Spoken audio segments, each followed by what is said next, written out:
Prontinho, agora sim está gravando. Nossa última aula de ergonomia visual, quarta semana. Na semana passada a gente falou sobre síndrome da visão do computador, que é uma coleção de sinais e sintomas relacionados com o uso excessivo de eletrônicos. A gente viu que já está um pouco defasada essa definição, até porque não é só o computador, hoje já não é mais só o computador o vilão aí da visão, né? Eletrônicos, de um modo geral, a gente pode colocar nesse pacote aí.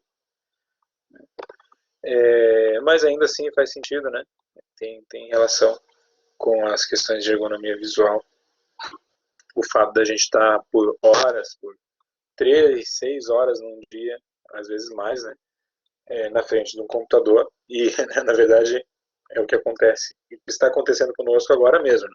Eles passaram algumas horas aí assistindo a aula de manhã e agora mais um bom período à tarde e ainda tem as provas finais para realizar. E muitos de nós, a maioria de nós hoje executa durante a semana muitas tarefas no computador, né? Então não preciso repetir aqui que essa é uma condição que cada vez mais pessoas estão expostas. A gente falou desses sintomas, né, da fadiga ocular, das dores de cabeça do passado, né?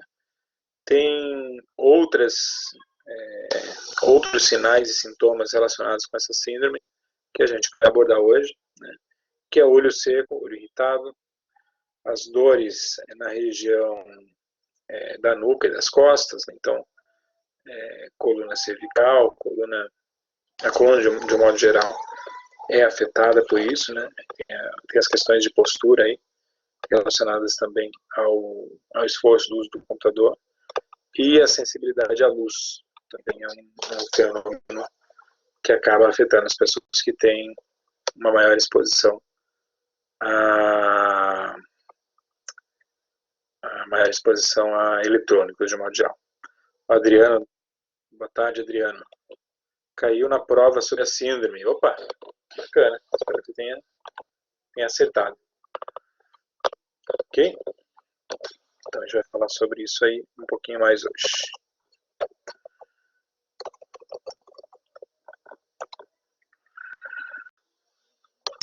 Bom, a gente já falou sobre aparelho lacrimal em outras disciplinas, né? Já teve a oportunidade de ver mais ou menos como funciona o aparelho lacrimal, né? Como a lágrima é produzida, as camadas da lágrima, a gente vai dar uma revisada rapidinho, né? Também o sistema de escoamento dessa lágrima, tudo isso já foi abordado em outras ocasiões, né? Mas então só vale lembrar que a superfície anterior, né, a superfície frontal do olho, é coberta por um tecido que a gente conhece, né, a conjuntiva, além da própria córnea, mas falando especificamente da conjuntiva, ela possui uma série de glândulas, de pequenas células, né, que funcionam como glândulas, para ser mais exato. Tá? Não só na superfície ocular, mas também pálpebras, né, contam com glândulas que fazem esse trabalho. Essas glândulas vão secretar os elementos que compõem a lágrima. Geralmente a gente define, embora isso já esteja quase sendo refutado, né, mas a gente costuma definir a lágrima como dividida em 3 fases. Uma fase, ou seja, uma camada oleosa, uma camada aquosa e uma camada ou fase mucínica, né, de muco. Pesquisas mais modernas mostram que essas fases, que essas camadas, elas não são tão uniformes como se acreditava antigamente, né? Então, não há uma separação tão clara, tão exata, né, dessas camadas como a gente costuma estudar. Como a gente ainda costuma estudar, porque afinal de contas ainda não tem nada na literatura que explique de outra forma. Então, a gente continua abordando o filme lacrimal dessa forma. Mesma coisa as camadas da córnea, né? Já tem uma sexta camada aí, mas quando a gente vai estudar a córnea, geralmente a gente não fala muito dela, porque ainda falta toda a revisão bibliográfica ser feita para validar isso, vamos dizer assim. O propósito da lágrima a gente também já viu, né? Entre outras coisas, é um elemento de proteção, é uma primeira camada de proteção na superfície ocular, né? E além disso, ela também dá suporte de oxigênio, né? A córnea, por exemplo, que não é vascularizada, a córnea não tem seus vasos sanguíneos, então depende do oxigênio, em especial do filme lacrimal, mas também alguma coisa do humor aquoso. Então, esses são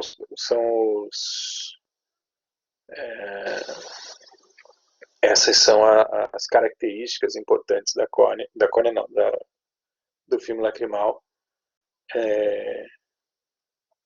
para o olho humano. Tem outra função, que é uma função óptica. A gente também já comentou em outras ocasiões que o filme lacrimal ele dá uma certa serve para dar uma certa regularidade à superfície corneana, né? O epitélio corneano é formado por células num epitélio escamoso estratificado, a gente já viu isso também, e a parte mais externa desse epitélio é como o pavimento de uma calçada, algo do gênero, né? As células justapostas, coladas quase uma à outra, mas que tem mini irregularidades, pequeníssimas irregularidades, que o filme lacrimal, quando bem distribuído sobre essa córnea, vai preencher esses espaços entre as células, vai dar uma certa regularidade do ponto de vista óptico à superfície ocular, né? A córnea em especial.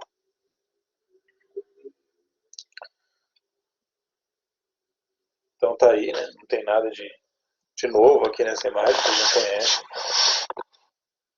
A córnea está representada aí por essa porção mais espessa e transparente da animação, né, do desenho. Animação não, desenho. A camada mais interna do filme lacrimal é a camada mucosa.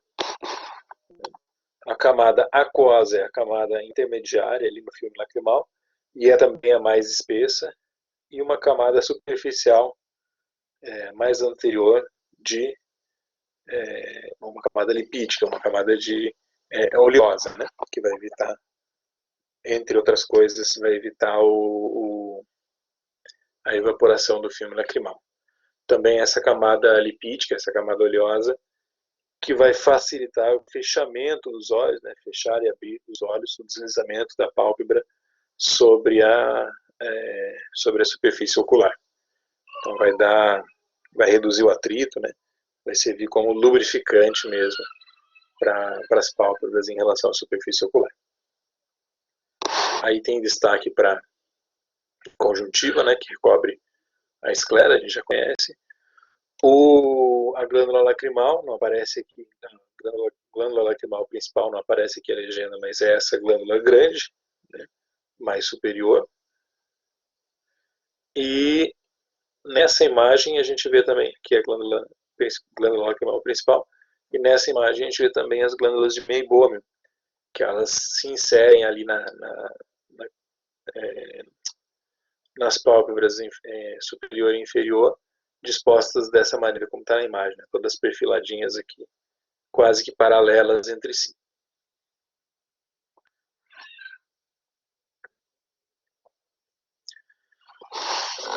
O filme lacrimal, quando saudável, quando produzido adequadamente, quando não é afetado por nenhuma patologia, não sofre nenhum tipo de interferência, é um líquido límpido, né? É um líquido quase tão límpido quanto a água, né? E vai, então, sendo renovado, atualizado, como está colocado aqui no texto, né? Renovado pela ação de piscar. Eu acho que eu mencionei para vocês, quando a gente falava da fisiologia, acho que era uma outra fisiologia ocular que a gente abordava isso, que, que quando a gente pisca, a gente faz isso de uma maneira muito específica, né? Os olhos, eles devem fechar de fora para dentro, porque graças a esse movimento de fora para dentro, do fechar os olhos, que acontece um fenômeno chamado bomba lacrimal, que vai bombear o filme lacrimal que recobre a superfície ocular, vai empurrar esse filme lacrimal na direção dos pontos lacrimais para serem drenados lá por dutos lacrimais até o canal lacrimal, e dali acontece então a eliminação da lágrima. Então, quando a pessoa fecha os olhos de fora para dentro, eu lembro que eu tinha uma professora que falava que o fechamento era como um fechamento de zíper, né?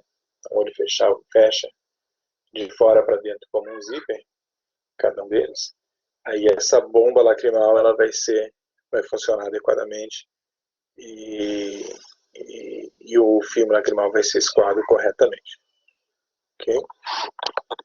Algumas coisas que podem afetar a renovação do filme lacrimal, e aí isso vai impactar na qualidade da lágrima, na qualidade da proteção que a lágrima oferece, é o fato de nós piscarmos numa cadência maior ou menor, né? Maior quantidade de piscadas em um minuto, por exemplo, ou maior ou menor. Já foi demonstrado que as pessoas, quando atentas ao computador, quando executando uma tarefa em frente a uma tela, computador, hoje a gente extrapola para um celular, né, para os meios eletrônicos de modo geral, que ela reduz a sua taxa de piscagem aí.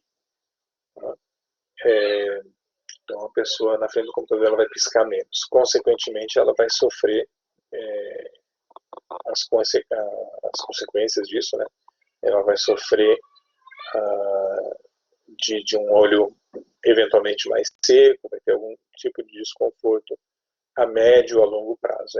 Né? Por isso, os olhos secos e irritados estão aqui na categoria da síndrome de visão do computador também. Só colocar o cabo do carregador aqui, porque senão eu vou ficar sem bateria. Só um minutinho.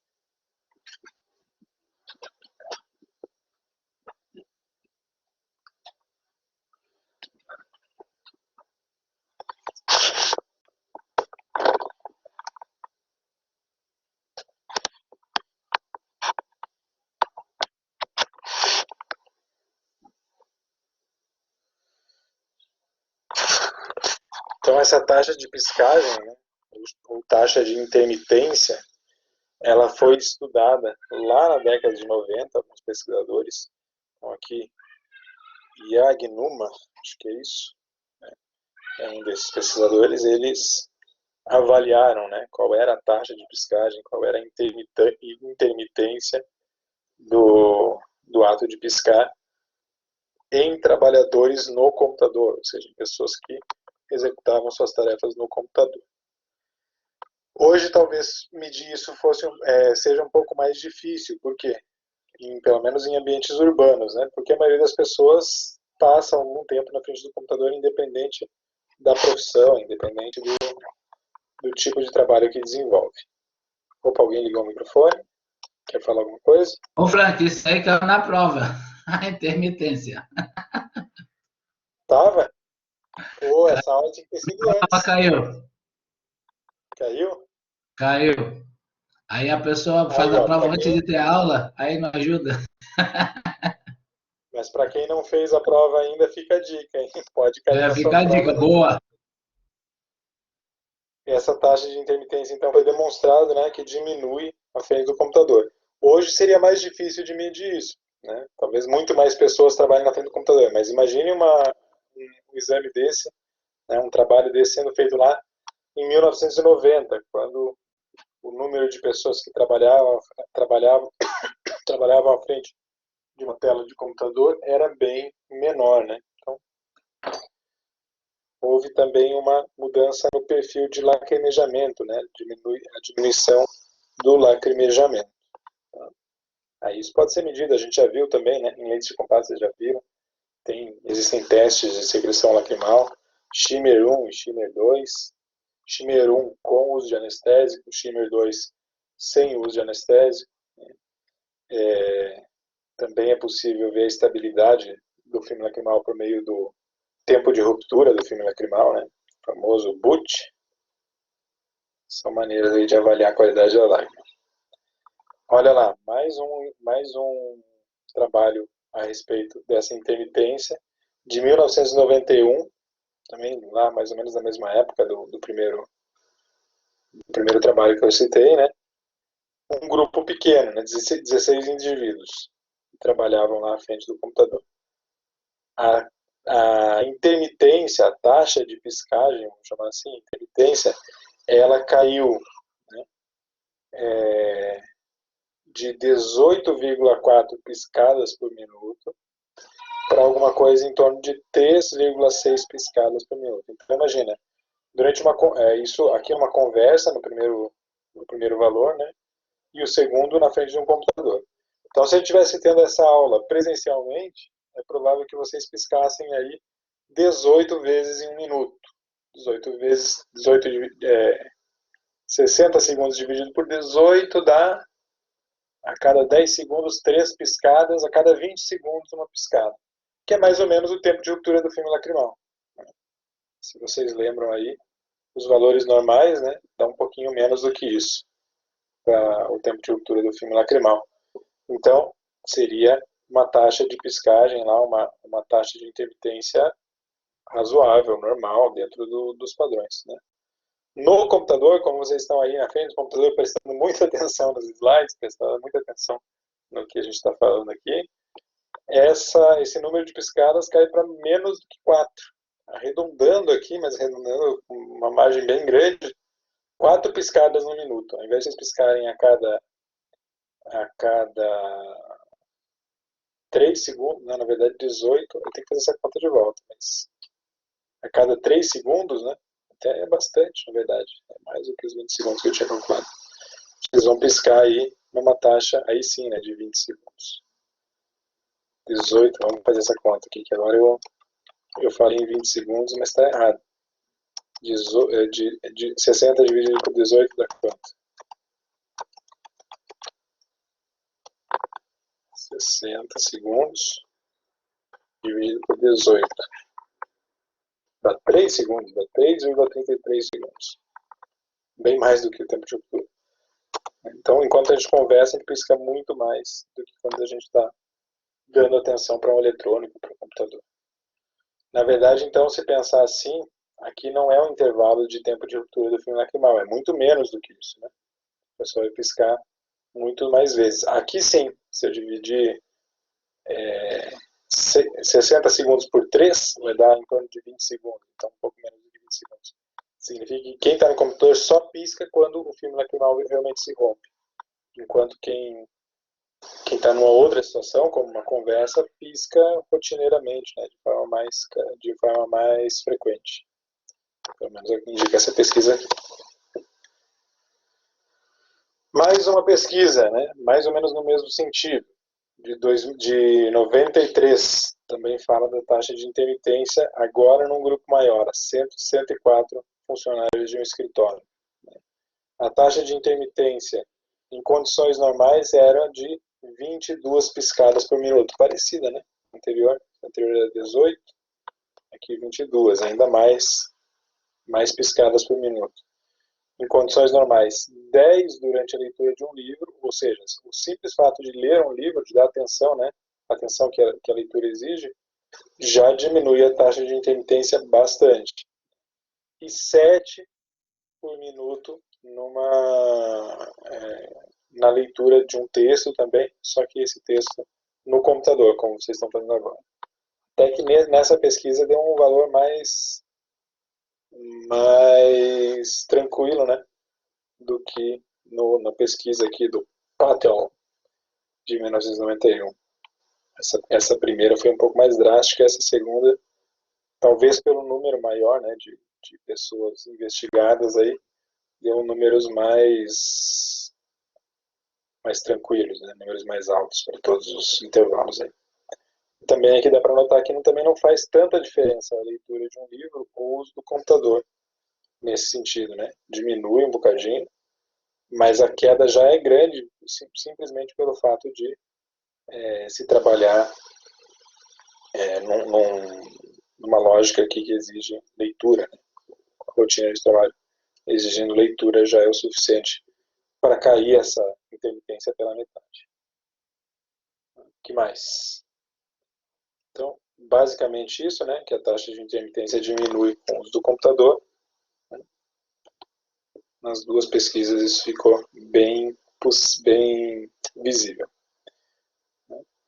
Possíveis explicações para essa taxa de piscagem, né? Não sei se piscagem é uma palavra correta.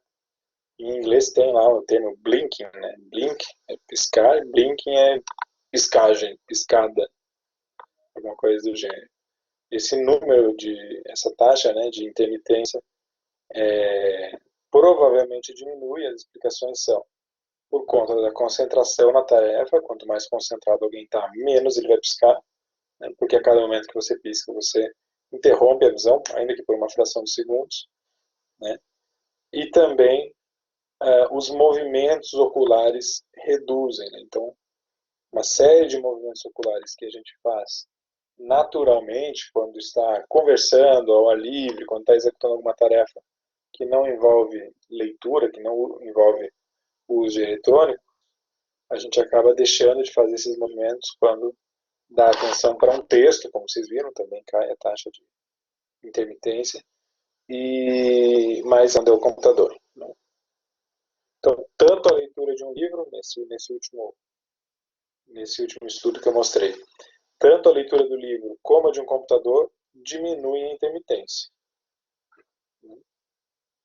E uma explicação também para essa diferença, essa pequena diferença entre a leitura de um livro e a taxa de intermitência no computador, é o fato do computador exigir um ângulo de visão mais alto. Então isso faz com que a taxa de evaporação da lágrima aumente. Tá? Só deixa eu corrigir aqui que faltou uma letra O. Cadê? Isso.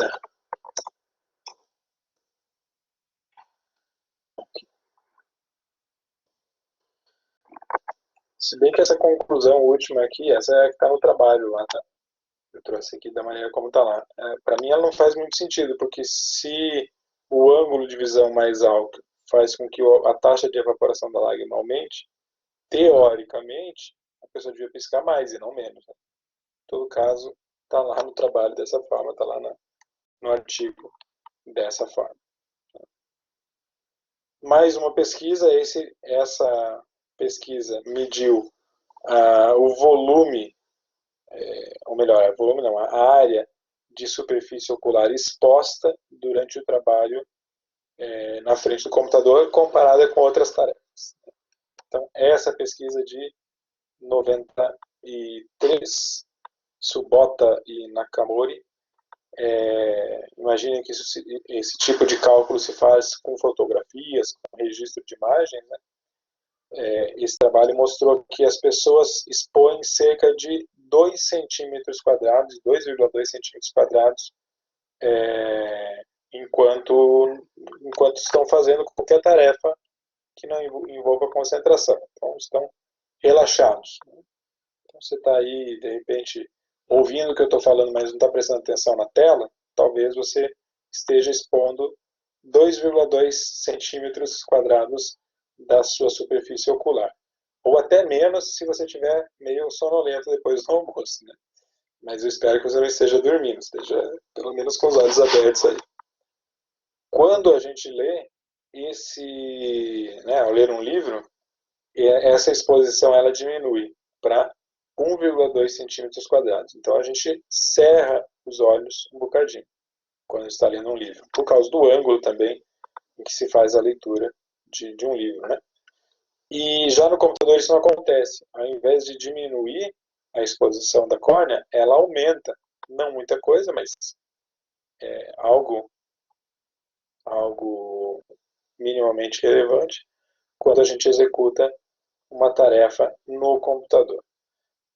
Então, veja, a pessoa que está, comparar aqui, né, leitura de um livro com leitura no computador, a pessoa que está lendo um livro pisca pouco, mas em compensação também expõe menos a sua superfície ocular. Significa que a taxa de evaporação da lágrima é menor.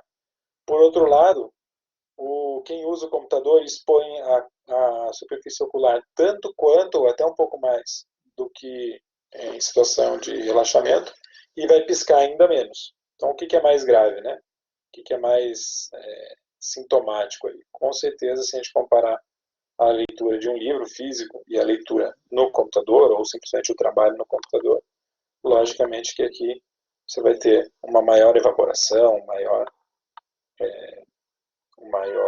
maiores riscos para a superfície ocular. Lembrando mais uma vez que o filme lacrimal funciona como barreira de proteção contra micro-organismos, contra invasores, né, contra corpos estranhos para o olho de um modo geral, mas especialmente para a superfície ocular. É claro que essa pesquisa, aqui eu imagino, né, que Tsubota e Nakamori fizeram essa pesquisa em algum país oriental. Pelos sobrenomes, a gente é induzido a pensar isso. Tem que ver o quanto também isso vale para os ocidentais. Talvez os ocidentais tenham ainda uma área maior exposta do que os indivíduos que foram testados lá nessa pesquisa do Tsubota e do Nakamori.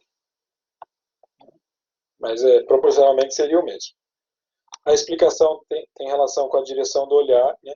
Então, quanto mais alto a gente observa, ou seja, o ponto de observação está num lugar mais alto, está mais alinhado com uma postura de cabeça elevada, né? Mais nós abrimos os olhos. Quanto mais baixo estiver o estímulo para perto, que é o caso do livro, né? O livro fica um pouco abaixo, a gente tende a fechar um pouco mais os olhos.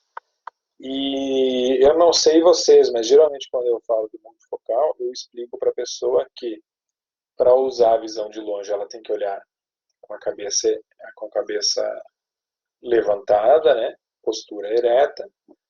Para usar a meia distância, vai baixar um bocadinho os olhos, mas nem sempre isso é verdade, depende da posição que tiver a tela, por exemplo, do computador.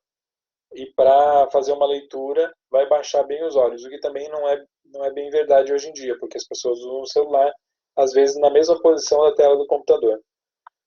É por isso que eu acredito que a gente vai ter que repensar, os profissionais de saúde visual, os engenheiros ópticos, todo mundo vai ter que repensar os desenhos dos multifocais daqui para frente.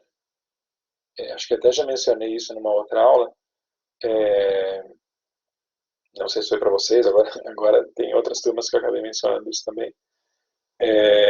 Que antigamente se pensava no multifocal, quando o multifocal foi desenvolvido, basicamente a área de meia distância servia só como um ponto de passagem do longe para o perto. Né?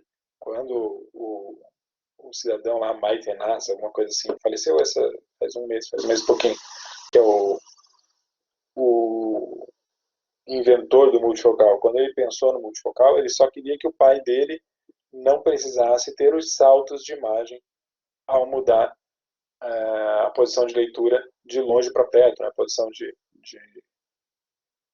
do olhar de longe para perto. A preocupação não era em usar a região da meia distância, só que a meia distância servisse como um caminho suave do longe para o perto. Só que hoje isso não é mais verdade. Né? Hoje as pessoas não querem mais só passar do longe para o perto de forma suave. Agora elas precisam usar essa região, né, que era só uma região de passagem, elas precisam usar essa região para meia distância, para enxergar a tela de um computador, por exemplo. Muitas lentes já se readaptaram, existem as lentes de uso ocupacional, né, as lentes ocupacionais, que suprem alguma demanda nessa área, né? Mas mesmo posição de perto, campo visual ali nas lentes oftálmicas, as lentes multifocais, elas vão ter que ser repensadas com certeza. O computador dessa nossa mudança de hábito. O privilégio que a visão de longe tinha, né, sempre foi privilegiada nos multifocais, talvez agora seja a hora de dar mais privilégio para privilegiar mais a visão intermediária ou a visão de perto. E mesmo para ler, a gente já não baixa mais tantos olhos quanto em 1993, porque a gente lê a maioria das coisas no celular, né? Outra questão, né? Também é provável que esse ângulo de olhar mais alto reduza o número de piscadas completas, né? Aumente o número de piscadas incompletas. Uma pessoa usando o computador não só pisca menos, como pisca mal também, segundo sugeriu lá a pesquisa. Então, ao piscar pouco e piscar mal, a renovação do filme lacrimal fica comprometida e, obviamente, isso vai provocar reações a médio, a longo prazo na saúde ocular. E aí é que entra a irritação nos olhos, o olho seco. A área de superfície exposta é um dos índices mais importantes em ergonomia visual. Tá? Então a gente falou de taxa de intermitência e agora exposição da superfície ocular, especialmente da córnea. Aí, né? Então, isso foi demonstrado lá por Sotoyama. Vocês viram que a maioria dessas pesquisas é feita por orientais, né? Parece que os orientais estão mais preocupados em abrir o olho do que a gente, com o perdão do trocadilho, mas faz sentido mesmo.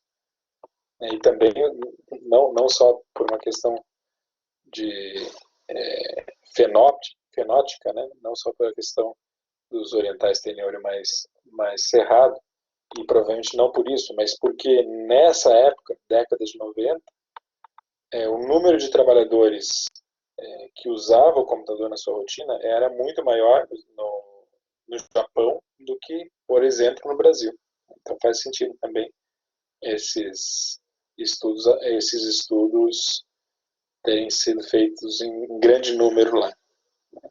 Além do que os japoneses, em especial, têm um histórico de abuso, né, nas jornadas de trabalho que talvez seja preocupante também para a visão, né? Tem história de pessoal no Japão que trabalha com 24, 48, 72 horas ininterruptas. Alguns acabam até tendo problemas sérios aí. Tem relatos até de pessoas que morreram simplesmente porque não paravam de usar, de trabalhar por dias, né? Mas no que diz respeito à saúde visual, né, a ergonomia visual, obviamente que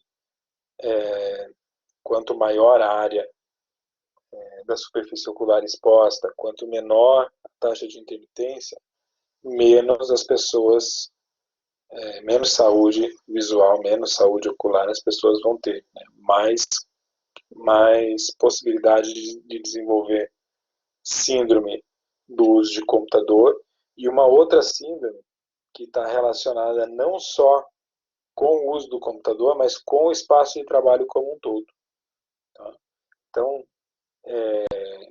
foi adotado um termo, que é esse termo que está grifado aqui, síndrome do edifício doente, para espaços de trabalho, né, escritórios, espaços de trabalho corporativo, onde diversos elementos desse espaço prejudicam a saúde do trabalhador.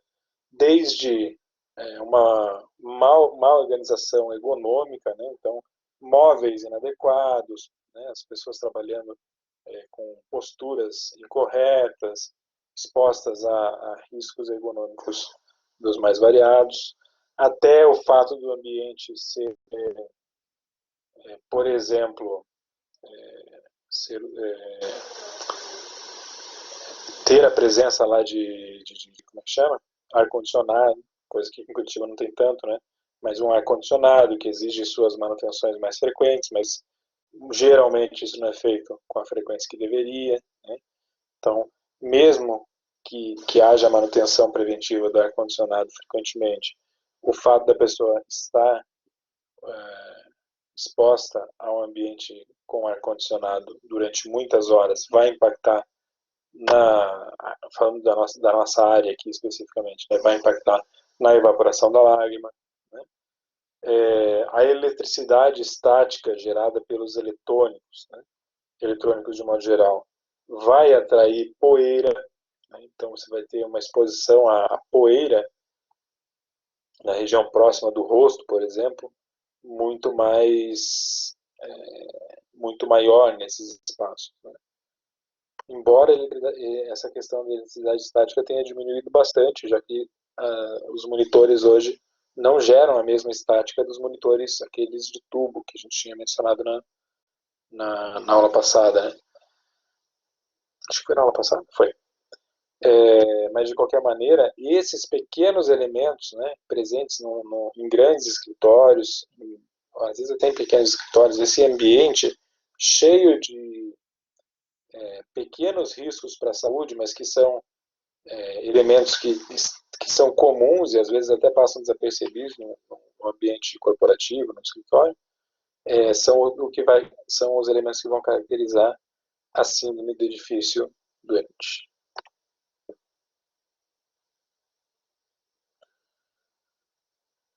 Ok. Então, além do olho seco, na verdade, olho seco e irritação nos olhos, né, a gente tem também associado ao uso do computador as dores cervicais, né, as dores no pescoço e as dores nas costas de um modo geral. Tá? Aí alguém pode dizer, tá, mas aqui a gente está preocupado só com a questão visual, né? Nossa preocupação é a ergonomia visual. Por que a gente tem que pensar em dores no pescoço, dores nas costas? Talvez não faça muito sentido. Acontece que boa parte da nossa postura é uma postura visual. Boa parte da maneira como nós nos postamos, né, nos colocamos, é para privilegiar a visão. Né? Se uma pessoa se curva na direção de um computador, por exemplo, é porque ela precisa enxergar melhor. Né? Se uma pessoa eventualmente tem algum desequilíbrio das funções motoras oculares, para manter a binocularidade, ela vai fazer movimentos de compensação, né? Compensação, posição compensatória de cabeça, torcicolos. Tá? Então, é lógico que a visão impacta na postura, e em especial quando a gente fala de espaços de trabalho, uma visão, uma falta de organização ergonômica vai fazer com que a visão induza a essas más posturas, más posturas, e essas más posturas vão impactar nas dores no pescoço, nas dores nas costas, entre outras situações. Né? Então, a forma dominante o que domina, né, a nossa postura geral, normalmente é a própria visão. Tá?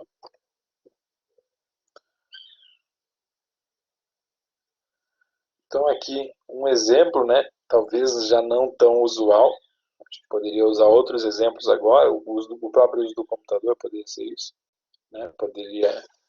Poderia ser esse exemplo. Mas um estudante de piano, né, que vai fazer seu primeiro recital, né? Então, uma pessoa que está lá num ambiente de estresse, vai fazer uma primeira apresentação, né, tem toda a preocupação de acertar o que está fazendo, de executar as notas corretamente. Né? Então, a primeira reação, esse exemplo eu achei bacana, né? Eu peguei de um livro de ergonomia visual mesmo. A primeira reação, isso depois eu tenho que prestar atenção. Eu nunca mais assisti nada de piano, né? Não tem mais como ir, também não era um ambiente que eu frequentava, mas vou começar a prestar atenção. Se ao errar uma nota, se realmente a primeira reação de um pianista iniciante, é fazer isso, né? É fechar os olhos e se inclinar na direção do piano, né? Na direção do som. Então, procurar alguém que está estudando piano para ver se isso acontece mesmo. Mas Aí o exemplo que eu trouxe aqui para vocês, né? Então a pessoa, ao errar a nota, ela vai fechar um pouco mais os olhos e vai se inclinar na direção da nota. Não.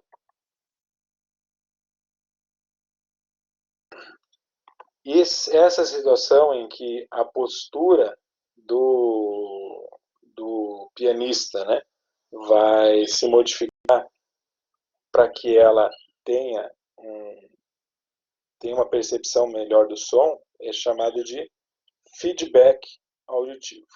Né? Então, o feedback auditivo é uma reação, nesse caso, ao som tocado errado. Esse feedback auditivo vai desencadear uma resposta visual, que é fechar os olhos. E depois uma reação postural, que é curvar-se. Eu vou realmente prestar mais atenção, procurar aí vídeos, talvez na internet, de estudantes de piano, alguma coisa, para ver se isso acontece de verdade. Até agora lembrei de uma senhora que eu conheço que dá aula de piano, vou perguntar para ela se isso acontece mesmo. Mas então, o feedback auditivo gera uma resposta visual e essa resposta visual gera uma mudança postural. Mais uma pesquisa da década de 90, né? Cheio das pesquisas da década de 90. Veja que a gente está, sei lá, 30 anos atrasados, né, com relação a estabelecer certos cuidados com o uso de tecnologia, né, relacionados à ergonomia visual. São pesquisas da década de 90, talvez quando as pessoas começaram os trabalhadores começaram a migrar para esse ambiente de uso mais frequente do computador, né? E ainda assim, desde lá, a gente pouco evoluiu. Realmente é difícil encontrar referências que não sejam lá da década de 90. Né?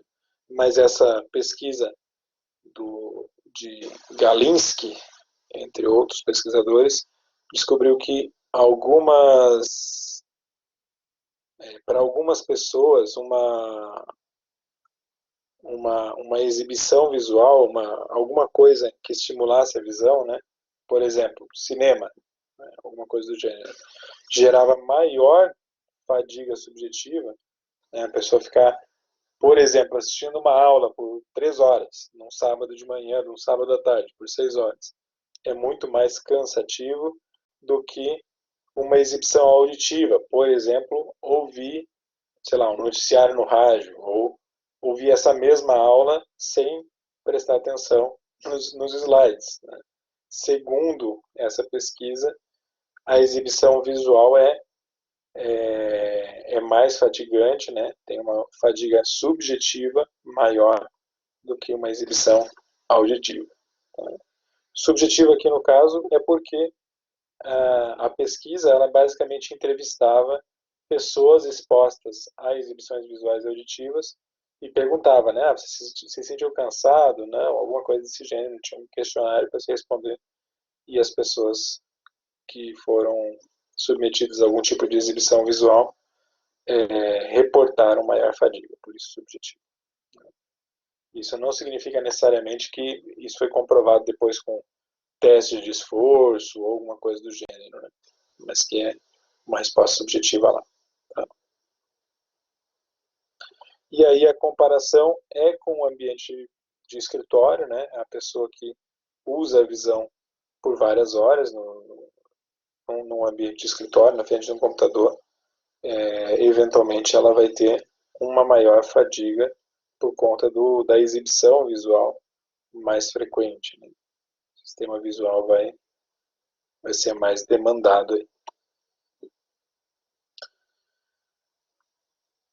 Se esse trabalhador é um trabalhador mais velho, né, um trabalhador que já faz uso de óculos de leitura, já tem a presbiopia, tá? Isso monofocais, não multifocais. Tá?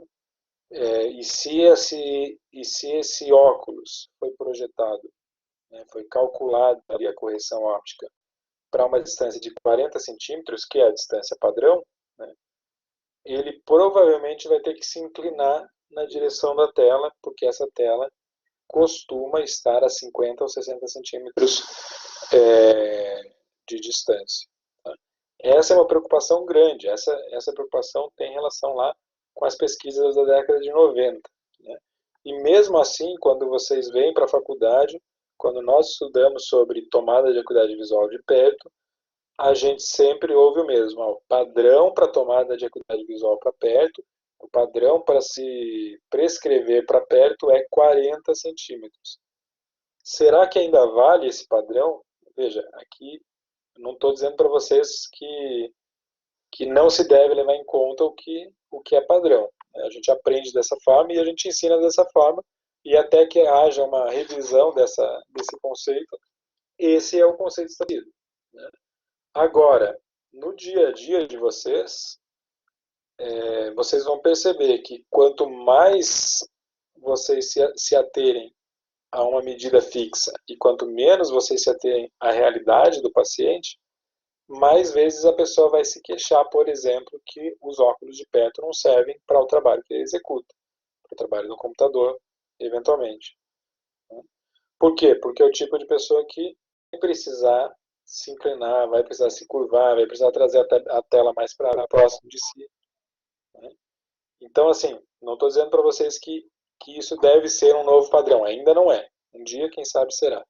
Padrão do teste, se vocês forem avaliados hoje, se vocês fizerem avaliações práticas todas, vai ser sempre cobrada a distância de 40 centímetros para os testes, quaisquer que sejam, para perto. Né? Teste de acuidade visual, testes motores, 40 centímetros. Na prática de vocês, quando vocês se formarem, estiverem lá no consultório, eu aconselho vocês a, na anamnese, investigar qual a melhor distância para você considerar a distância de perto para o teu paciente, exatamente para evitar esse tipo de problema. Alguém ligou o microfone aí, queria fazer um comentário?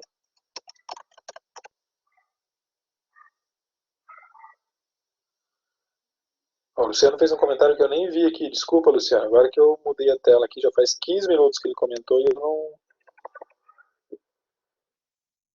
eu não ouvi, geralmente dá um somzinho aqui para mim, eu não ouvi. Mas deixa eu ler o comentário dele. Ainda mais que o ambiente de trabalho geralmente tem ar-condicionado, também empobrece o filme lacrimal. Ah, ele mencionou isso provavelmente antes da gente falar do ar-condicionado. Ok, repetiu a mesma coisa. Foi repetida. Por algum motivo mandou mais de uma vez. Quando você mencionou isso, eu nem tinha falado ainda do ar-condicionado. Né? Logo em seguida a gente falou do ar-condicionado. Com certeza, o ar-condicionado vai aumentar a taxa de evaporação, né, do filme lacrimal. Vai empobrecer realmente o filme lacrimal. Então é isso. Eu acho que vai chegar ao ponto em que, assim como os multifocais vão ter que ser repensados para privilegiar a meia distância, mesmo que a visão de perto ou de longe seja colocada em segundo plano, também acho que a gente vai ter que repensar o que é padrão no teste de acuidade visual para perto, o que é o padrão para se prescrever para perto, o que é padrão para avaliar as heteroforias e heterotropias para perto. Tudo isso talvez tenha que ser revisto aí. Talvez não, já precisa. Né?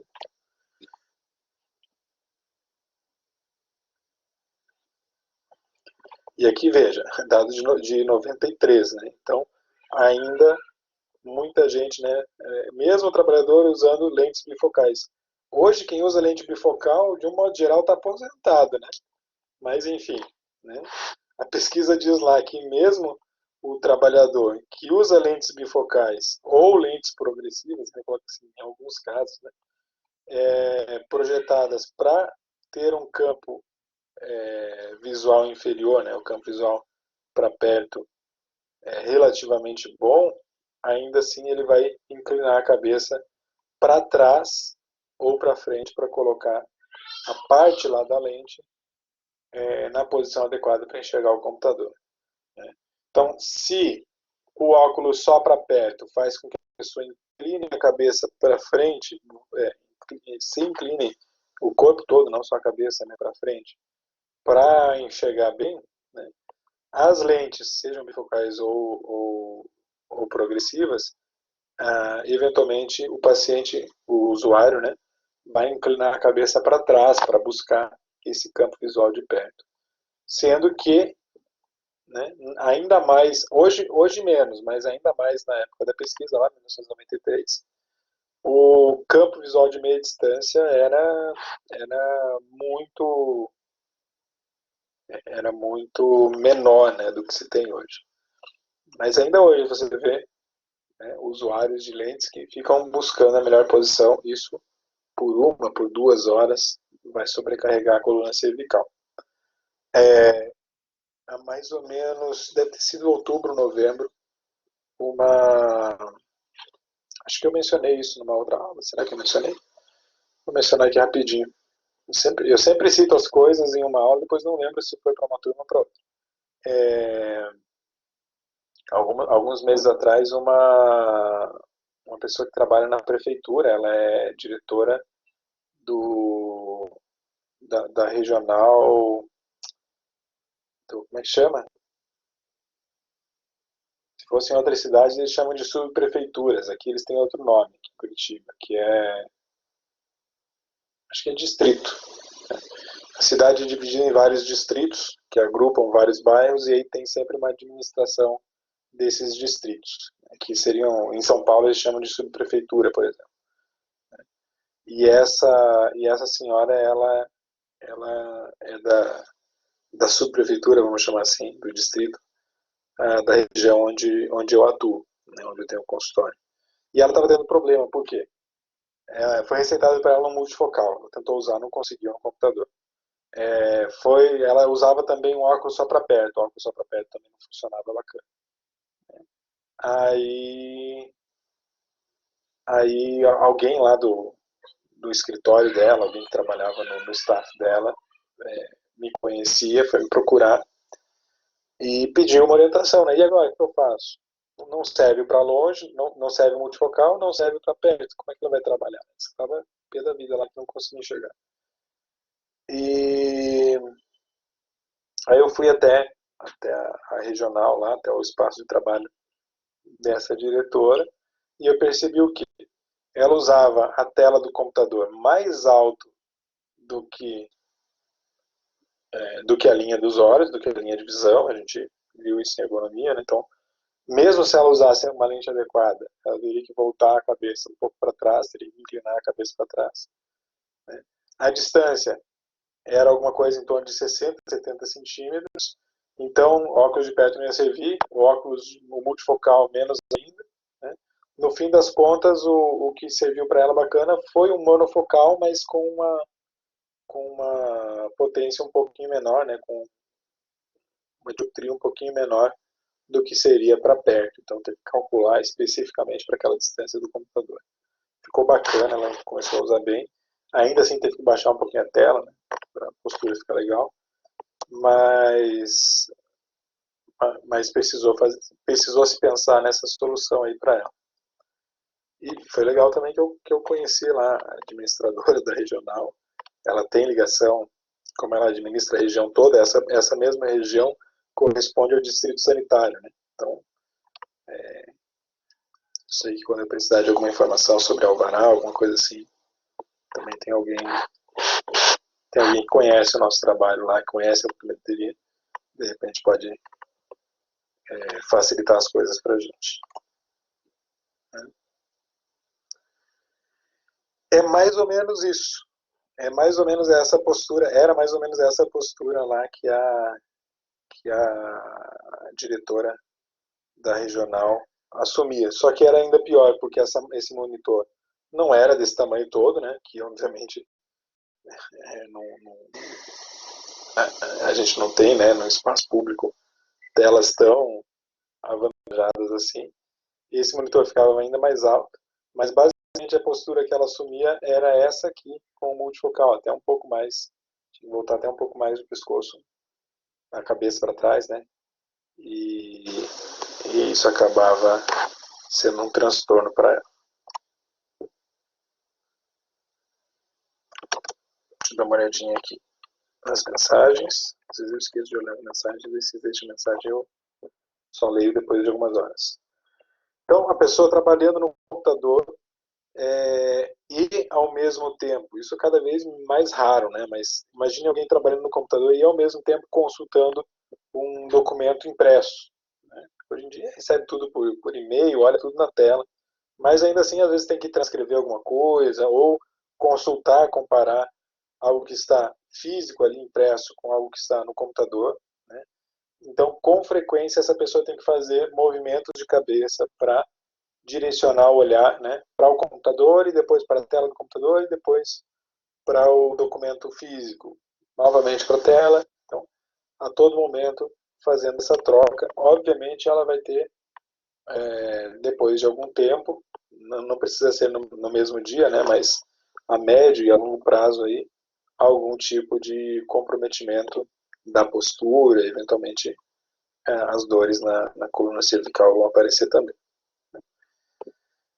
Vai causar o desconforto no pescoço e é a mesma coisa quem usa o computador sem dominar as técnicas de digitação. Hoje em dia quase todo mundo digita por instinto ali, né? Aprendeu lá a posição das letras e tal, mas quando eu tinha lá uns 12, 13 anos, tinha a idade da minha filha mais velha, eu fui fazer um curso de datilografia, ainda existia. Datilografia. Fiz o curso de datilografia, então você aprendia, né? O A, S, D, F, G, H, J, K, L, C, cedilha, na verdade. Aí as teclas de cima, né? Todas elas, posicionar corretamente os dedos sobre as teclas e as técnicas todas, a gente fazia isso. Primeiro eram as máquinas comuns, aí já tinha, lógico, na época, já tem bastante tempo, algumas máquinas de escrever eletrônicas, então tinha uma na sala. Funcionava ali naquela Federação Espírita esse curso. Tem vários cursos profissionalizantes até hoje lá. E aí eu e meu irmão, lembro muito bem, depois da aula. A gente fazia lá, usava, né, as máquinas mecânicas e aí tinha um revezamento uma vez a cada, sei lá quanto tempo, podia usar a máquina elétrica também. Mas a gente aprendia a digitar sem olhar, tanto que as teclas, eles tinham lá adesivos que eles colocavam sobre as teclas, então você não tinha como olhar para as teclas, tinha que estar sempre com a cabeça levantada, né, uma postura, ou lendo o documento e digitando sem olhar o teclado. Basicamente esse é o objetivo, digitando não, datilografando, né? Esse era o objetivo do curso de datilografia, você aprender a datilografar corretamente. Tanto que até hoje, felizmente, eu consigo aqui usar a posição que eu aprendi lá, né, de digitação. Aí depois de um tempinho, uns 2 anos, assim, surgiu o curso de digitação. Aí a gente foi lá para fazer um outro curso, acho que era de Excel, alguma coisa assim. Devia ter uns 16, então imagina lá, Excel, Windows 95, ou talvez fosse 98. 98 eu tinha de 17 para 18 anos, talvez antes, 17 anos era a época do vestibular, estava estudando para outra coisa. Mas aí a gente ia fazer um curso de informática nesse mesmo local, daí eles não aceitaram o curso de geografia, tinha que ter o curso de digitação para fazer o de informática. Aí a gente foi lá fazer o curso de digitação tudo de novo, né? E já dominava ali a técnica, eu e meu irmão mais novo, a técnica de datilografia e só algumas diferenças, né? Tinha um teclado numérico, algumas coisas diferentes, a gente refez. Mas então, quando a pessoa domina essa técnica de digitação, é muito mais fácil que a pessoa assuma uma postura de trabalho bacana. Ela não precisa ficar consultando monitor, teclado e, e um documento que estiver copiando, por exemplo. Né? Não precisa ficar fazendo essa troca.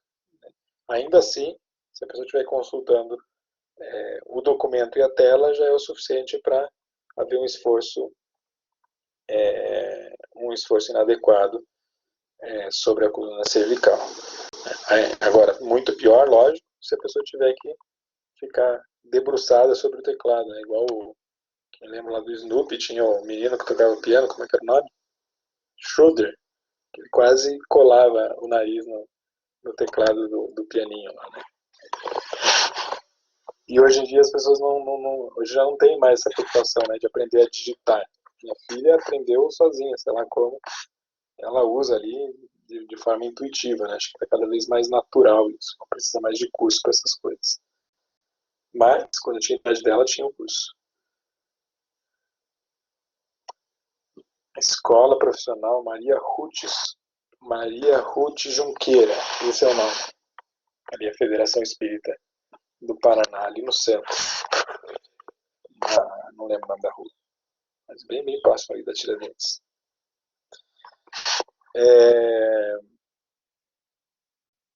Que mais? É a rua Saldanha Marinho. Saldanha Marinho, isso. Eu fazia fisioterapia ali perto também, na Clotário, Portugal. Tinha uma clínica de fisioterapia. Fazia fisioterapia e depois o curso de datilografia. Aí depois larguei a fisioterapia também. Eu não faço fisioterapia há uns 20 anos. Então, uma vergonha na cara e voltar. Então, a postura, né, essas adaptações posturais em excesso vão provocar sobrecarga sobre as vértebras lá da coluna cervical, sobre as costas de um modo geral. Isso é meio óbvio, não precisa nem detalhar muito sobre isso. Outra pesquisa lá da década de 90, né? Vocês estão vendo que o negócio o pessoal gostava de estudar ergonomia mesmo na década de 90. Demonstrou que bastavam 3 horas, bastava uma aula aqui, nossa, mas imagina uma aula em que vocês têm que estar digitando o tempo todo, né?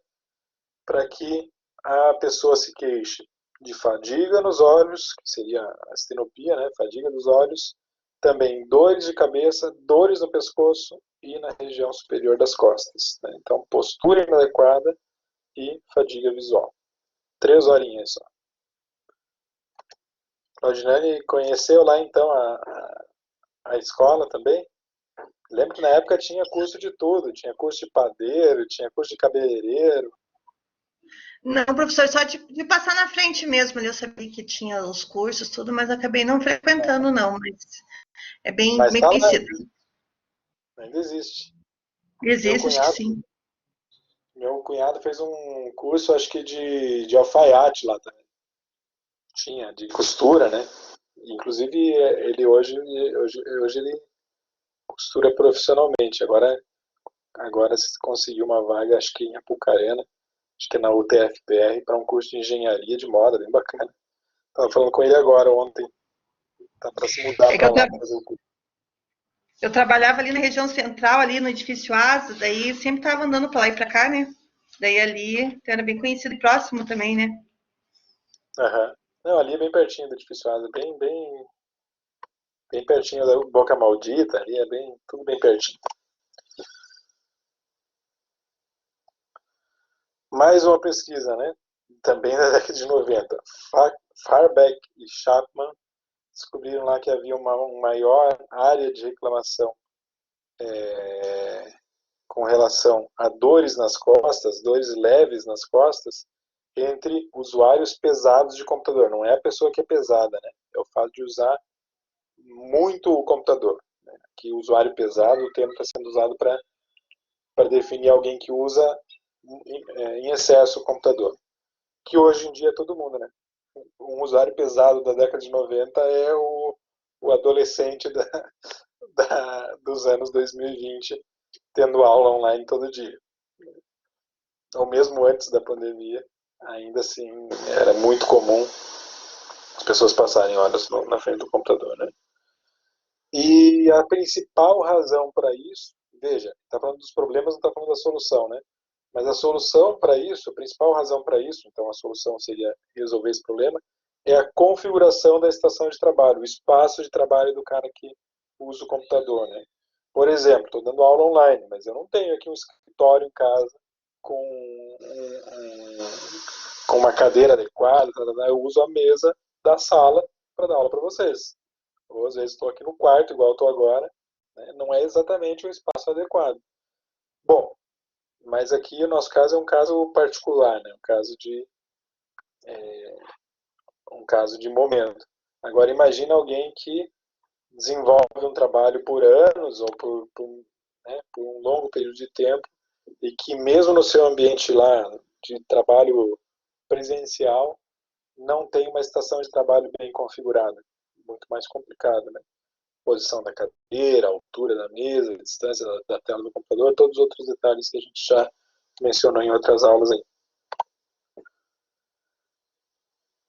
Outra pesquisa, ó, cheio das pesquisas da década de 90.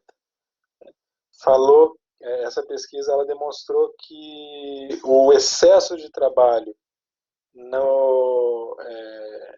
na área do ângulo de visão, ou seja, excesso de trabalho relacionado à linha da visão média, né, de uma pessoa no ambiente de escritório,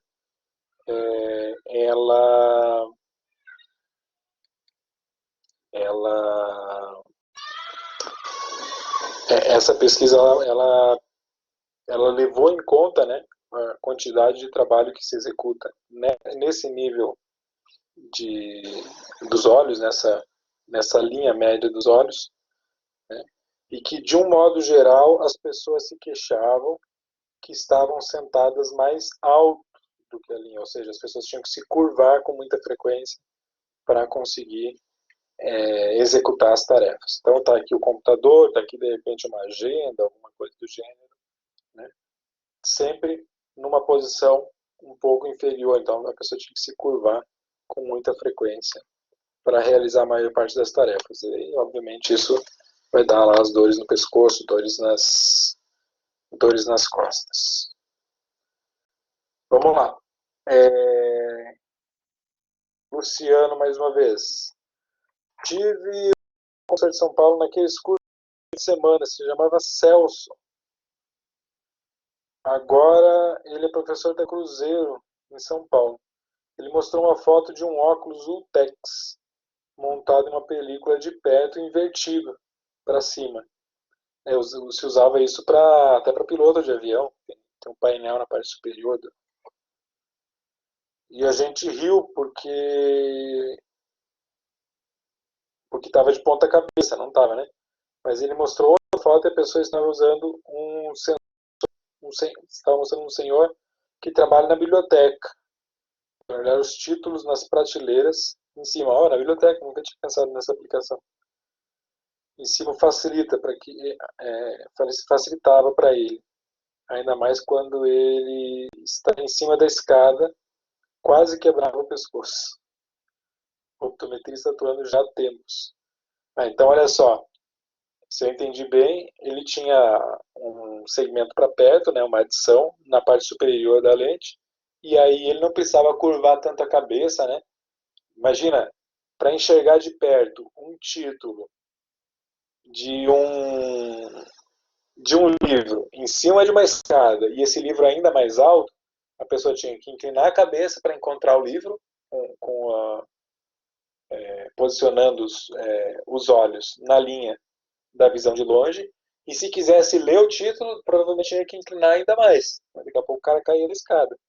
Então, faz sentido realmente ter adição na parte de cima. Eu já tinha ouvido um relato semelhante a esse, mas para piloto de aeronave, para piloto de avião comercial.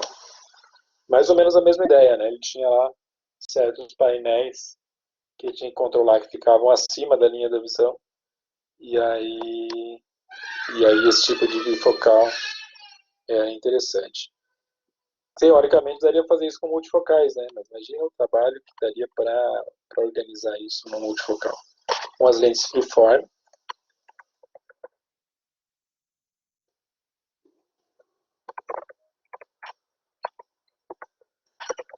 Vamos ver se eu acho aqui um bifocal desse. Se procurar na internet é capaz de achar aqui uma foto.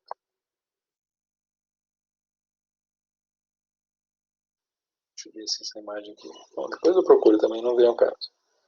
Mas eu já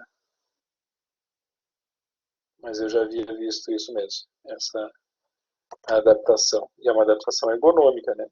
O trabalho lá do bibliotecário.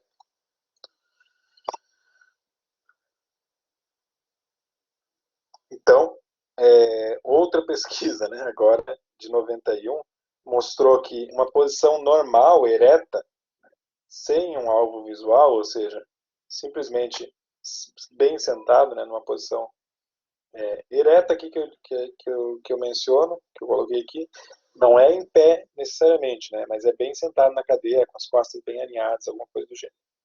Né.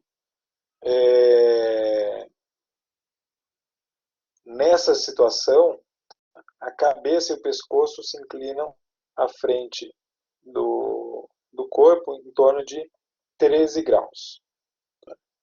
Então, uma pequena inclinação da cabeça de 13 graus seria uma situação natural. Se o monitor estiver no nível dos olhos, então o usuário vai ter duas escolhas. Ou ele vai escolher assumir uma postura de cabeça ereta, né? Postura de cabeça e pescoço mais ereta, né? E aí vai usar o ângulo de visual em cima, a parte de acima, aliás, da linha de referência, que a gente chama de linha de Frankfurt, né? Essa é uma das opções. Aliás, essa é a única opção, né? Terá uma escolha, só terá essa escolha. Então, a escolha é essa: posicionar a cabeça de forma mais ereta e colocar o ângulo do olhar alinhado a essa linha de Frankfurt. Deixa eu mostrar para vocês o que é a linha de Frankfurt. Olha lá. Essa aqui é a linha de Frankfurt. Tá? Passa ali uma linha imaginária, né, que passa pela altura do ouvido, né, e mais ou menos a metade aqui da altura do nariz.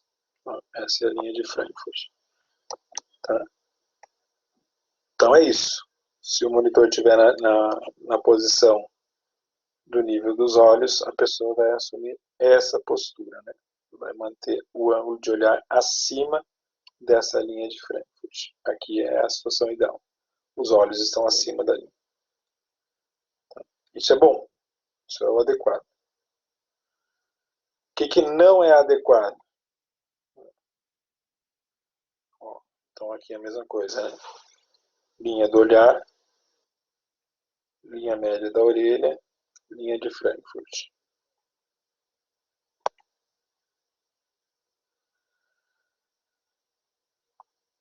Quando essa postura, o que não é adequado? Quando essa postura se torna cansativa, né, em qualquer postura em que a gente se põe por muito tempo, né, qualquer postura que a gente se põe por muito tempo vai ser cansativa. Então, quando a pessoa cansar dessa postura mais ereta, ele pode fazer algumas coisas. Pode inclinar a cabeça para trás, chama de extensão. Então, leva a cabeça para trás um pouco. Vai ter que baixar mais os olhos para isso, né? E essa é quase que a única forma dele ter algum alívio da postura na frente do computador. Tá? Então aqui tem uma outra pesquisa, até um pouco mais antiga, que fala que essa postura sentada ereta, né, quando certos usuários mantinham essa postura ereta e viam alvos entre 50 centímetros e 1 metro, 50 centímetros seria o computador, 1 metro um pouco mais distante do que isso, eles preferiam olhar a um ângulo de 29 graus abaixo da linha de Frankfurt. Então, voltando aqui, né, imagina que esse ângulo aqui, abaixo da linha de Frankfurt, fosse de 29 graus. 29 graus é bastante, é mais do que isso, né? Quase 30 graus aqui. Então, para conseguir assumir essa postura, muito provavelmente a pessoa volta a cabeça para trás.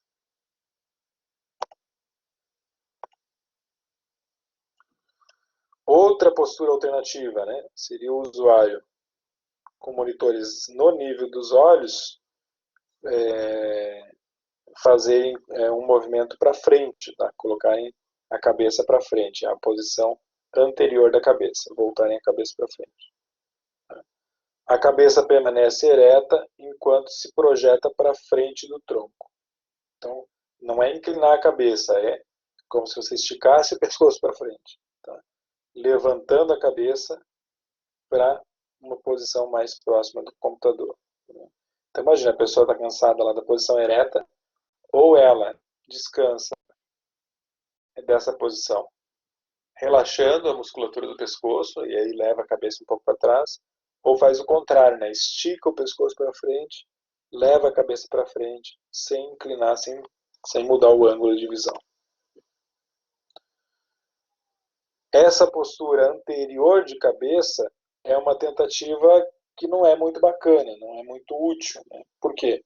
Alivia a tensão num certo momento, mas sobrecarrega a coluna cervical. Né? Imagina, a coluna cervical ela acaba tendo que sustentar todo o peso da cabeça. Para algumas pessoas talvez não seja muito peso, mas para a maioria delas é. Né? E uma última postura alternativa é a posição de tronco ereta e a flexão ou inclinação para frente. Então a pessoa leva todo o corpo para frente, todo o tronco se curva para frente. Né? Então é uma forma até de alongar as costas, alguma coisa do gênero. E aí tem uma pesquisa lá da década de 70 que diz que ao inclinar 15 graus de flexão, a pessoa mantém sustentado o pescoço por um período, se for o caso, né, 6 horas, alguma coisa do gênero, e mesmo assim essa pessoa, né, não teve lá, foi feita uma leitura com eletrodos, né, leitura eletromuscular, que é como a gente chama, para verificar qual é a carga de impulso nervoso que esses músculos dessa região recebiam. E aqui, nessa postura de 15 graus, a leitura era alta, né, ou a pessoa reclamava de desconforto, ou seja, um grande número de músculos das costas acabava tendo que ser acionado, né, para manter essa postura inclinada de 15 graus, a pessoa voltando, né, o tronco todo na direção da estação de trabalho, do computador. Né?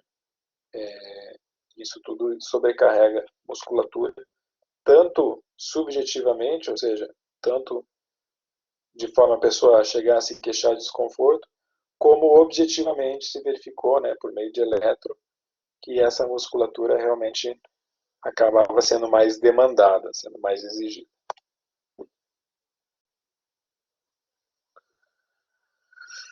Ao inclinar a cabeça mais do que 30 graus, a pessoa aumenta a taxa de fadiga no pescoço. Então, se você inclina a cabeça para trás mais do que 30 graus, né, você sai ali de um certo centro de gravidade do crânio, e aí a sobrecarga sobre o pescoço é maior, a taxa de fadiga é maior. Né? E aí existe todo um trabalho de pesquisa, né? Existem escolas de pensamento em ergonomia que falam sobre isso, falam que a altura perfeita da tela tem que ser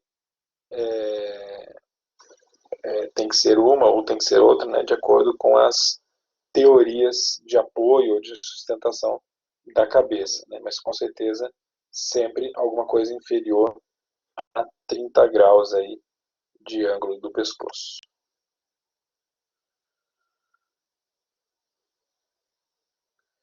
E por último, mas não menos importante, a sensibilidade à luz. Então, além da questão de olho seco, além da questão de sobrecarga sobre coluna vertebral e sobre coluna cervical em especial, outra parte importante dos cuidados com a visão são os cuidados com a sensibilidade à luz. Ok? Bom, fotofobia é uma queixa muito frequente, não necessariamente tem relação com o uso excessivo da visão no computador, mas algumas condições de uso da visão podem impactar negativamente nessa sensibilidade, né, nesse desconforto com relação à luz. Okay? Deixa eu ver se tem mensagem aqui no chat de vocês. E vocês?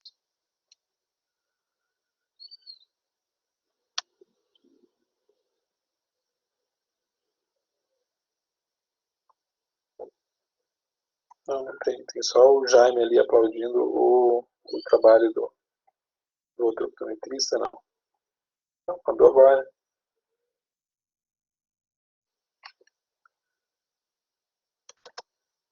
Jaime está aplaudindo o que? A sensibilidade à luz? Não entendi, desculpe. Ou é essa parte que você gostaria de...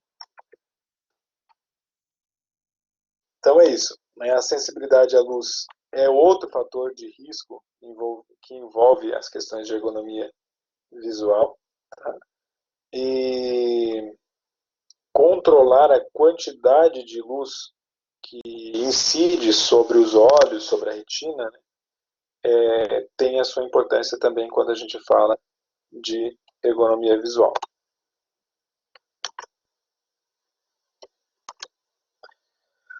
O maior fator individual de desconforto no local de trabalho é o brilho. Né? Pesquisas dizem que várias coisas incomodam no ambiente de trabalho, mas a maior delas é brilho, é luz em excesso. Hoje, quando a gente pensa nos espaços de trabalho, geralmente, não, vamos colocar mais luz aqui, vamos iluminar bastante, e existe um nível adequado de iluminação para um trabalho confortável. Né? Então, muita luz não é sinônimo de boa visão, assim como pouca luz também não vai ser. Tá?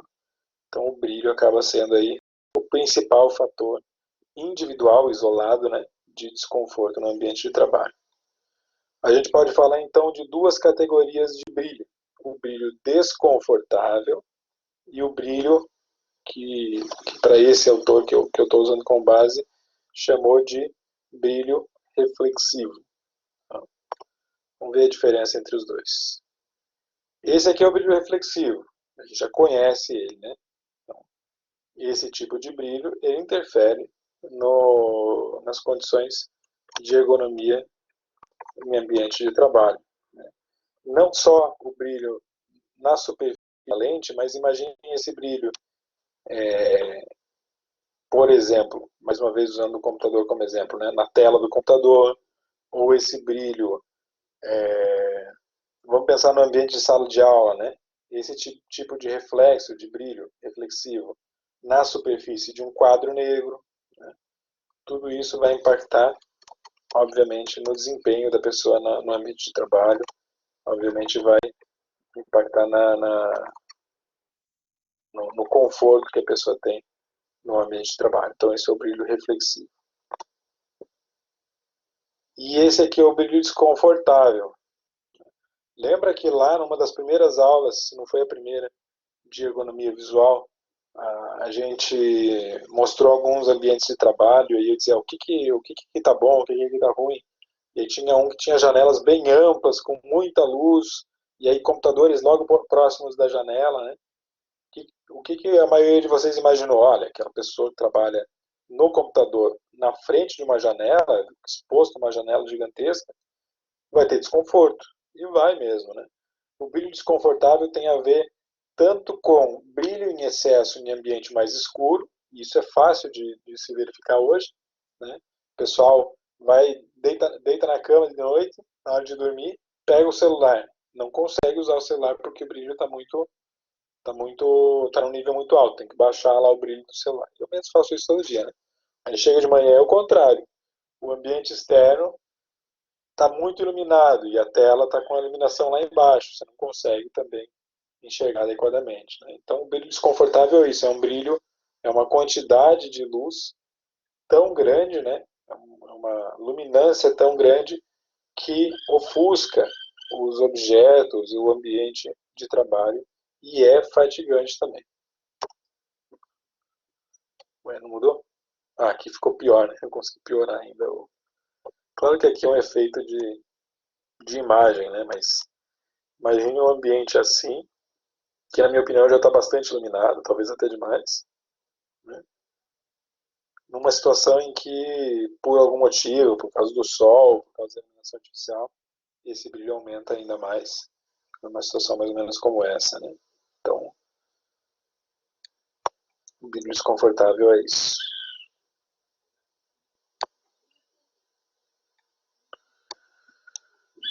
Então, eu tenho duas condições aqui, né? O brilho direto, a luz que incide diretamente nos olhos da pessoa, vindo da sua fonte primária.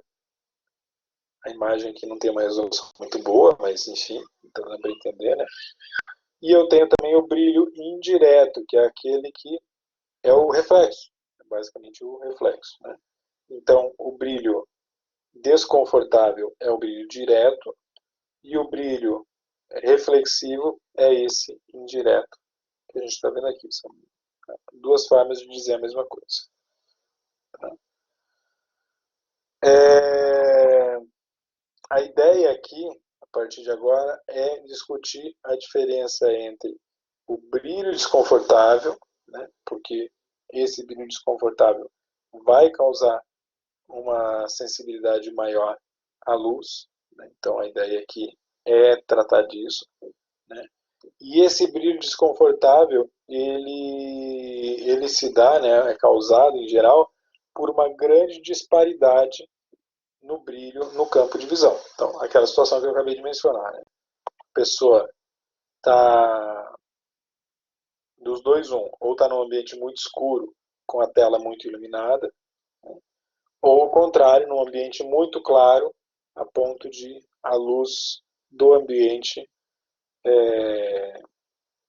não permitir que se visualize lá as ferramentas de trabalho, seja o computador, seja um documento, alguma coisa do gênero. Mas lembrando que aqui a gente está falando da sensibilidade à luz no contexto da síndrome de visão do computador. Então, faz mais sentido pensar nos eletrônicos mesmo. Tá? O ideal é diminuir ou eliminar fontes brilhantes de luz no campo de visão. Né? Você não vai colocar lá uma lâmpada de um abajur na linha de visão acesa, né? Contra o rosto da pessoa. Tá? E o ideal é uma distribuição mais uniforme, relativamente uniforme das luminâncias. Luminância é o que define o brilho, quanto o ambiente é iluminado. Né? E isso acaba valendo também durante a rotina de atendimento, né, na rotina de trabalho do optometrista. Você vai tomar cuidado visual, você tem que ter um equilíbrio adequado entre iluminação da sala e iluminação da tabela. A tabela não pode estar nem mal iluminada, nem iluminada em excesso. Se for uma tabela física. Se for aquelas tabelas eletrônicas que usa o computador, mais ou menos a mesma lógica. Você até pode usar um ambiente mais escuro, fica fácil, porque a tela tem o seu brilho próprio, né? Mas se você escurece totalmente a sala, fica desconfortável, pode impactar lá na resposta da acuidade visual do paciente, embora não seja o nosso assunto aqui hoje. É mais desconfortável, é mais provável que a pessoa se queixe de desconforto em luminâncias altas, tá? E quando essa luminância é mais alta, o brilho é em excesso, né? E também quando ele está muito próximo do ponto de atenção. Então, se eu estou observando algo e essa fonte de iluminação está muito próxima dos olhos ou muito próximo daquilo que eu quero observar, é mais provável que eu tenha incômodo com a luz. Veja que aqui em nenhum momento a gente falou até agora sobre pessoas que têm uma sensibilidade à luz fora do comum, né? Aqui a gente está falando de pessoas que têm uma sensibilidade à luz considerada normal. Tá? Não é a pessoa que tem fotofobia necessariamente. Tá? Condições em que qualquer pessoa, independente da condição de ter ou não a fotofobia, se queixaria da luz. Né? Então, quais são os elementos que vão eventualmente impactar aí na iluminação de um ambiente de trabalho? Janelas abertas, né, e brilhantes, obviamente, né, sem cortina, alguma coisa do gênero, acabam apresentando o mesmo risco no sentido de sensibilidade à luz, né, que luminárias de teto, que luzes artificiais. Tá? Então, assim, é lógico que a iluminação natural é sempre preferível, né? Até porque as lâmpadas que se usam hoje são lâmpadas de LED, tem lá certa emissão de raios ultravioleta, né? Mas também a luz natural tem um certo nível de raios ultravioleta. Mas qualquer uma das duas vai incomodar se ela for em excesso. Né? Os mesmos riscos de luzes no teto e de luz do ambiente externo, né, por meio de janelas, vai ser experimentado. Tá? quando o trabalho, fugindo um pouco da lógica de escritório, né? Quando o trabalho envolve precisão, por exemplo, numa indústria, alguém que opera uma máquina de precisão, algo que precisa ser feito com uma observação muito mais precisa, esses reflexos, essas luzes, né, sejam por iluminação direta ou por iluminação indireta, podem prejudicar o desempenho daquela pessoa, né? Ela pode executar a tarefa de forma errada. Imagina um ambiente de laboratório óptico, por exemplo, onde o excesso de luz confunde lá o trabalhador e ele não consegue fazer uma montagem manual lá adequada, né? Os reflexos confundem e na hora de executar esse trabalho ou o excesso de luz no ambiente de trabalho acaba prejudicando o desempenho dele. Isso que no laboratório óptico o risco de acidente de trabalho é relativamente menor do que em algumas outras indústrias. O que mais? O risco é maior também, aí voltando para o ambiente de escritório, né, de uso do computador. Quando a tela de fundo é escura, porque aí o contraste, né, fica muito grande, né, a disparidade de luminância é maior, né, e aí fica um pouquinho mais desconfortável, um pouco mais suscetível esse trabalhador a sensibilidade à luz no ambiente de trabalho. Bom, os monitores de LCD agora, daqui a pouco vão ser obsoletos já, né? Mas os monitores de LCD, eles têm brilho que fica numa faixa de luminância de 250 a 300 candelas, é o nome dessa unidade de medida, né? Candela, tá? Por metro quadrado. Então, entre 250 e 300, até um pouco mais do que isso. É bem mais brilhante do que um monitor de tubo, né? O CRT é o tubo, que tinha lá uma luminância de 120 candelas por metro quadrado. Opa. É isso aí, acabou. Achei que tinha mais slides, não tem. Então, hoje a gente tem equipamentos, né, que tem uma capacidade de luminância, né, de brilho, muito maior do que a gente tinha antigamente. Isso pode ser bom em alguns aspectos, porque você tem a possibilidade de equilibrar melhor o nível de luminância do monitor com o ambiente externo, né, com a sala, com o ambiente onde a pessoa está trabalhando. Mas, por outro lado, também pode significar que há uma exposição a uma luminância em excesso, e aí isso pode impactar também no desempenho visual dessa pessoa. E se associar isso a condições visuais que tornam a pessoa mais sensível à luz, né, por exemplo, excesso de acomodação, que torna a pessoa mais fotofóbica, né, ou eventualmente um olho mais seco, que também vai impactar na sensibilidade à luz, né,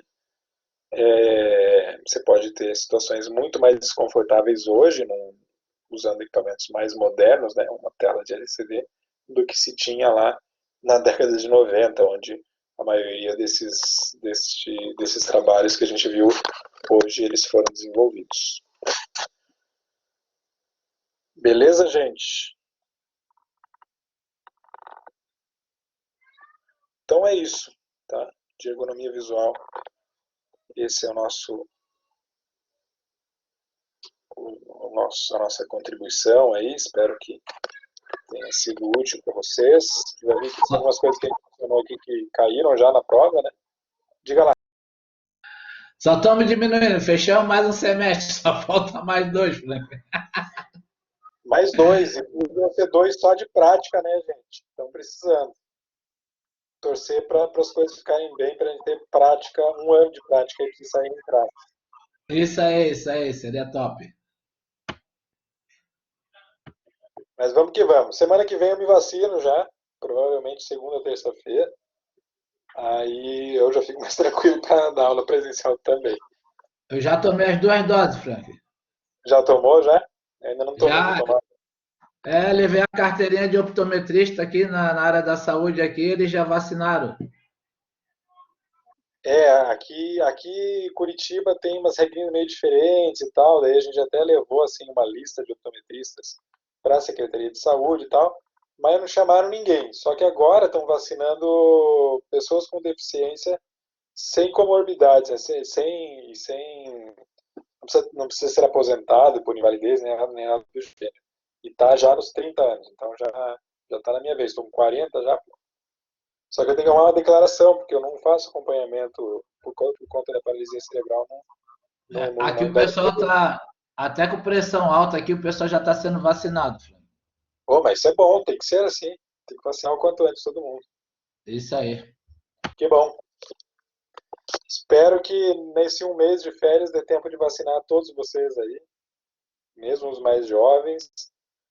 E quem sabe a gente, tudo vacinado, a gente taca ali pau na parte prática aí para